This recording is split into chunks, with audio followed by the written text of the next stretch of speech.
Well, I tell you, I don't think it's a coincidence that we've seen the new food truck industry blossom at a time of one of the worst recessions. If you look at the history of street vending, it has always been a way for new immigrants and folks who don't have a lot of means to build something for themselves and provide a means of social and economic upward mobility. At the same time, for the customers, we're offering great food at a great price.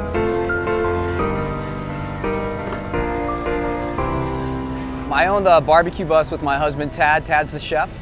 Tadd's story is he grew up in his grandfather's restaurant. About his third quarter in culinary school, he and a couple friends bought this smoker. And before we had the truck, if you came to our house on a Saturday, we would have our big green egg smoker, just standing around the smoker and eating the food off the grill, and it's just such a fun food.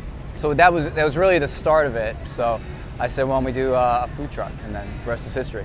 The very first food truck, the original food truck in DC, was for Joel. And at that time, the city, like they have in a lot of cities, got very, what's this new thing? What's these food trucks? And we actually were facing a moratorium. And there was a very brief time in the District of Columbia where all the food trucks would have been shut down. And it continues today. It's still, the district is still in the process of changing vending regulations. It's a very uneasy time to try to do business when you don't know what the city's going to ask you to do 6 months from now, right? And one of the greatest challenges is trying to operate and invest and grow a business in a very uncertain political and regulatory climate.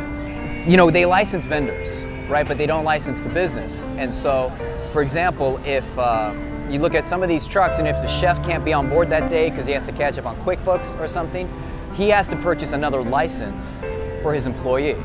And you look at some of these businesses, they'll have 7 or 8 vending licenses for one business. And in our discussions about improving vending regs, we've talked about one business, one license.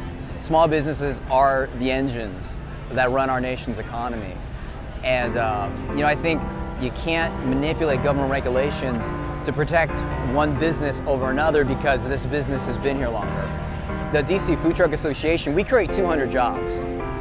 And is that going to solve the economy's problems? No, but that matters for the 200 families. So if somebody asked me I want to start a food truck, I would probably tell them a couple things. One is check your expectations. Man, you never clock out, but you can't beat being your own boss, and you can't be getting up in the morning so psyched about what you're going to create and what you're going to do that day, and the people you're going to touch. And so it's a lot of work, but it's absolutely worth it.